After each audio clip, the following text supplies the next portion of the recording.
Hi all welcome to spark cloud kitchen. So cloud kitchen start చేయాలనుకునే వాళ్ళు మెయిన్గా తెలుసుకోవాల్సిన ఇంకొక విషయం ఏంటి అంటే స్విగ్గీ కమిషన్ గురించి. మీకు ఆల్రెడీ చెప్పాను కదా, జొమాటో కంటే స్విగ్గీ కమిషన్ ఎక్కువ అని. ఇక్కడ ఒక స్క్రీన్ షాట్ అయితే యాడ్ చేస్తున్నాను చూడండి.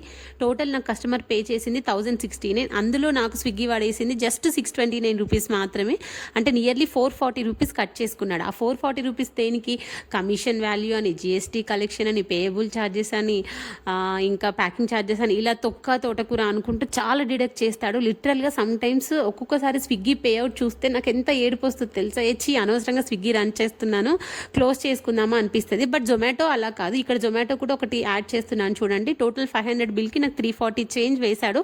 ఓకే, అది యాక్సెప్టబుల్. మరీ ఇలా half of the amount Swiggy వాడు కట్ చేసుకుంటే ఒక రెస్టారెంట్ రన్ చేసే వాళ్ళకి ఏమీ మిగలదు. సో ఈ వీడియో నేను క్లౌడ్ కిచెన్ స్టార్ట్ చేయాలనుకునే వాళ్ళు కంపల్సరీ తెలుసుకోవాలి. ప్లీజ్ స్విగ్గీ అథారిటీ వాళ్ళకు ఇది తెలుసుకునేంత వరకు వీడియోని మాత్రం షేర్ చేయండి. మరిన్ని వీడియోస్ కోసం ఫాలో చేయండి. పైన నెంబర్కి కాంటాక్ట్